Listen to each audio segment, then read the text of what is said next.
अस्सलाम वालेकुम नाजरीन, मैं हूं अरसलान राजपूत। दुनिया की रात खामोश थी मगर मॉस्को के नीचे जमीन हिल रही थी।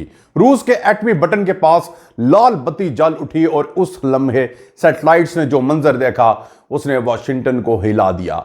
व्लादिमीर पुतिन ने हुक्म दिया कि तमाम जोरी अफवाज हरकत में आ जाएं। यह जुमला सिर्फ रूस के लिए नहीं बल्कि पूरी दुनिया के लिए एक खौफनाक पैगाम था। क्या वाकई ही रूस तीसरी आलमी जंग की तैयारी कर रहा है? क्या ये एक ड्रिल है या दुनिया के इख्तिताम का आगाज?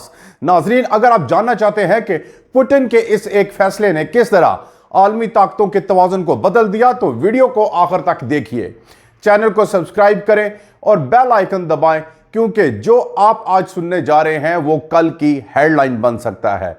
और आज हम खोलने जा रहे हैं उस राज का पर्दा जिसने दुनिया के सबसे खतरनाक हथियारों को दोबारा मुतहरिक कर दिया।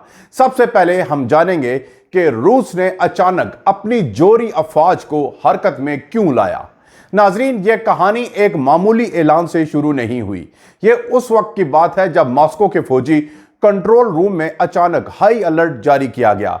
रूस के तीनों एटमी डिवीजन्स जमीनी, फिजाई और बहरी को हिदायत मिली कि वो फौरी तौर पर मंजूम कार्रवाइयों की मशक करें। क्रेमलिन का कहना था कि यह पहले से तयशुदा मशकें हैं, मगर बैनुल अक़वामी मुबस्सिरीन ने फौरन नोट किया कि यह वक्त वही था जब अमेरिका और नेटो के दरमियान तनाव बढ़ रहा था और यूक्रेन की जंग में रूस को नई मगरबी पाबंदियों का सामना था। तो क्या यह मशक वाकई ही पहले से तयशुदा थी या पुतिन ने दुनिया को एक इशारा दिया कि रूस अब किसी भी लम्हे अपनी एटमी ताकत दिखाने से नहीं घबराएगा? नाजरीन, पुतिन का असल पैगाम क्या था? पुतिन के बयानात अक्सर दो परतों में छुपे हुए होते हैं, ऊपर अल्फाज और नीचे इशारे। इस बार भी ऐसे ही हुआ। उन्होंने कहा, रूस अपनी खुदमुख्तारी का दिफा हर कीमत पर करेगा और हमारी जोरी फोर्सेस हर सूरत में तैयार हैं। यह जुमला सीधा अमेरिका और नेटो के लिए था क्योंकि जब रूस हर कीमत पर कहता है तो इस कीमत में जोरी हथियारों का इस्तेमाल भी शामिल होता है। यह वो लम्हा था जब अमेरिका, फ्रांस, बरतानिया और चीन सब के इंटेलिजेंस यूनिट्स एक साथ मुतहरिक हुए क्योंकि अगर रूस अपनी मुकम्मल जोरी मशकें चलाता है तो इसका मतलब है कि कंट्रोल्ड वॉर गेम जिसमें फर्जी दुश्मन अमेरिका होता है। नाजरीन, क्या यह सिर्फ मशक थी या जंग की रिहर्सल? यहां से मामला खतरनाक होने लगा।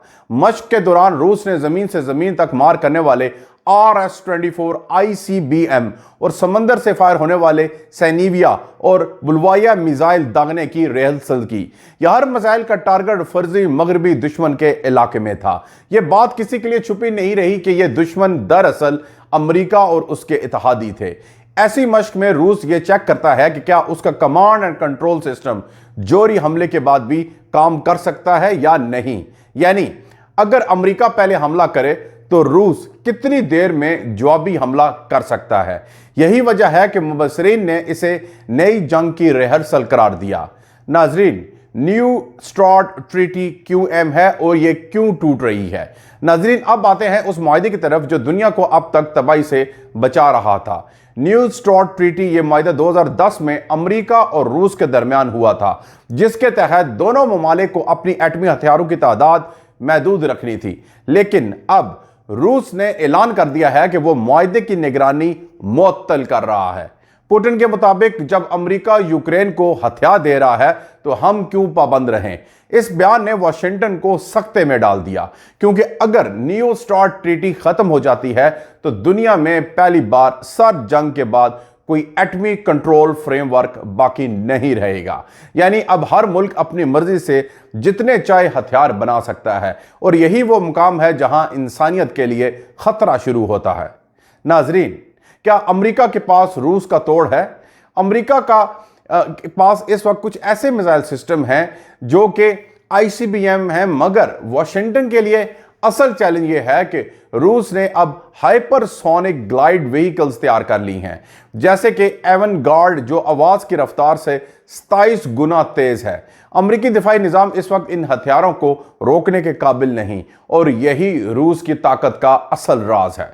रूस कहता है कि हथियार दिफाई हैं, मगर इनकी रेंज और रफ्तार बताती है कि यह पहला वॉर करने की सलाहियत रखते हैं। यानी अगर रूस चाहे तो दुश्मन का रद्द-ए-अमल आने से पहले ही इसके तमाम एटमी लॉन्च सेंटर्स तबाह कर सकता है। यही तवाज़ुन दुनिया के खौफ को मुब्तला करता है। अब चीन, ईरान और शुमाली कोरिया कहां खड़े हैं? नाजरीन, रूस अकेला नहीं, चीन खामोशी से रूस के साथ अपनी हिकमत अमली जोड़ रहा है। बीजिंग ने भी अपनी एटमी फोर्स मॉडर्नाइजेशन तेज कर दी। अब उसके पास DF-41 ICBM मौजूद हैं जो वाशिंगटन तक मार कर सकते हैं। उधर ईरान और शुमाली कोरिया रूस के करीब आ रहे हैं। ईरान ने खुलकर कहा है कि दुनिया को यककुतबी नहीं रहने देंगे, और शुमाली कोरिया ने रूस को मिसाइल पुर्जे फराम करने की पेशकश की। ये सब मिलकर एक नया ब्लॉक तश्कील दे रहे हैं। रूस, चीन, ईरान और शुमाली कोरिया, और उनके सामने अमेरिका, नाटो, जापान, जनूबी कोरिया और ऑस्ट्रेलिया का ब्लॉक। यानी दुनिया आहिस्ता आहिस्ता दो एटमी ग्रोहों में तकसीम हो रही है। तो नाजरीन, यूरोप क्यों खौफजदा है? यूरोपीय यूनियन इस वक्त सबसे ज्यादा दबाव में है। ना वो रूस के खिलाफ जंग छेड़ सकता है, ना उसके बगैर अमन कर सकता है। पोलैंड, फिनलैंड और स्वीडन ने नाटो में शमूलियत इख्तियार की, उससे रूस के सरहदी खतरात बढ़ गए। पुतिन ने खबरदार किया कि जो भी नाटो को रूस के करीब लाएगा वो अपने अंजाम का खुद जिम्मेदार होगा। यह बयान सिर्फ सियासत नहीं बल्कि न्यूक्लियर जंग के दरवाजे पर दस्तक थी। अब क्या पाकिस्तान और जनूबी एशिया पर असर पड़ सकता है? यह सवाल बहुत अहम है। रूस की यह मशकें सिर्फ यूरोप के लिए नहीं बल्कि पूरे एशिया पैसिफिक रीजन के लिए एक सिग्नल है। चूंकि चीन रूस के साथ खड़ा है तो अमेरिका ने अपनी तवज्जो भारत और जापान की तरफ बढ़ाई है। इससे जनूबी एशिया एक नई अस्करी महवर में आ चुका है।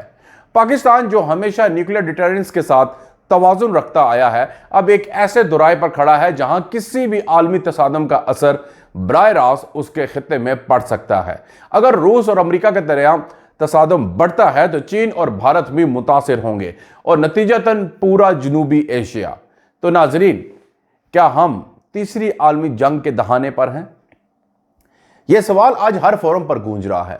रूस की मशकें, अमेरिका का रद्द-ए-अमल और नाटो की तैयारी और चीन की खामोश पेशकदमी, ये सब एक बड़े तूफान के आसार हैं। पुतिन का जुमला याद रखिए, हम जंग नहीं चाहते मगर हम डरते भी नहीं। ये वो अल्फाज हैं जो तारीख में कई बार सुनने के बाद दुनिया ने जंगें देखी हैं। अगर ये महज डिटरेंस रहा तो अमन बच सकता है, मगर अगर किसी एक मुल्क ने भी गलती कर दी तो नतीजा सिर्फ जंग नहीं बल्कि इंसानी तहजीब का खात्मा होगा।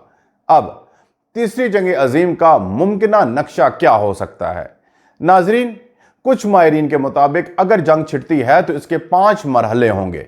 इलेक्ट्रॉनिक वॉरफेयर सबसे पहले, सैटेलाइट्स, GPS और कम्युनिकेशन नेटवर्क्स तबाह हो जाएंगे।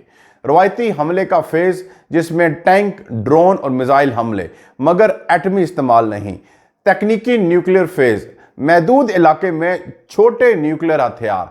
स्ट्रेटेजिक न्यूक्लियर फेज, बड़े शहरों पर हमले, आलमी हलाकतें। पोस्ट वॉर फेज, दुनिया एक अंधेरे में डूबी, खुराक, पानी, हवा सब जहरीली और इंसानियत महज तारीख का बाप बन जाती है। यह वो मंजरनामा है जिससे तमाम ताकतें बचने की कोशिश कर रही हैं, मगर हर नया कदम उन्हें इसी अंजाम के करीब लेके जा रहा है। नाजरीन, अब रूस का मकसद क्या है और दुनिया का रद्द-ए-अमल? रूस जानता है कि बराह रास्त जंग अमेरिका के साथ मुमकिन नहीं, मगर वो ये भी जानता है कि ताकत का मुजाहरा खुद एक बहुत बड़ा हथियार होता है। क्रेमलिन की नज़र में ये मशकें डिटरेंस हैं।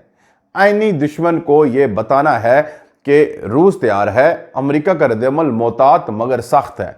वाशिंगटन ने नाटो के क्विक रिस्पॉन्स यूनिट्स यूरोप भर में तैनात कर दिए हैं और साथ ही अपने B-52 बमबार जहाज़ों को मशरकी यूरोप के करीब मुंतकिल किया। चीन ने खामोशी से कहा, हम अमन चाहते हैं मगर अपने इत्तेहादियों के साथ खड़े हैं। दुनिया के बड़े बैंकों ने खबरदार किया कि अगर एटमी बुरान बढ़ा तो आलमी मईशत 50 साल पीछे जा सकती है। अब क्या दुनिया अमन की तरफ लौट सकती है? अभी उम्मीद बाकी है नाजरीन। अक़वाम मुत्तहिदा ने रूस और अमेरिका को मुज़ाकरात की दावत दी है। कई ममालिक जैसे तुर्की, चीन और कतर सालसी की कोशिश कर रहे हैं, मगर सवाल यह है कि क्या बड़ी ताकतें अना के हसार से निकल पाएंगी? अमन एक कागजी लफ्ज बन चुका है और ताकत का मुजाहरा अमली हकीकत। जब तक दुनिया के निज़ाम ताकत के तवाज़ुन पर खड़ा रहेगा, खतरा हमेशा साया बनकर मौजूद रहेगा। नाजरीन, अब सवाल आपसे, क्या दुनिया दोबारा उस मुकाम तक पहुंच गई है जहां एक गलत फैसला लाखों जाने ले सकता है? क्या यह मशक़े महज इशारा हैं या आने वाले तूफान का आगाज? और अगर कल किसी ने बटन दबा दिया तो क्या हमारी जमीन उसे बर्दाश्त कर पाएगी? ये सवालात सिर्फ हुक्मरानों के नहीं, हम सब के भी हैं, क्योंकि जंग जब आती है तो सरहद नहीं देखती, सिर्फ इंसानों को मिटाती है। तो नाजरीन, ये वक्त है सोचने का, समझने का और हकीकत को पहचानने का। दुनिया के बड़े फैसले अब मिसाइलों की जबान में हो रहे हैं और ताकत का तवाज़ुन एक धागे से लटक रहा है। अगर हमने सबक ना सीखा तो तारीख हमें कभी नहीं माफ करेगी। नाजरीन, ये थी आज की नई अपडेट। अगर आप चैनल पर नए हैं तो चैनल को सब्सक्राइब करें, वीडियो को लाइक और शेयर करें ताकि ये पैगाम ज़्यादा से ज़्यादा लोगों तक पहुंच सके, क्योंकि सच्चाई ही सबसे बड़ा दिफा है।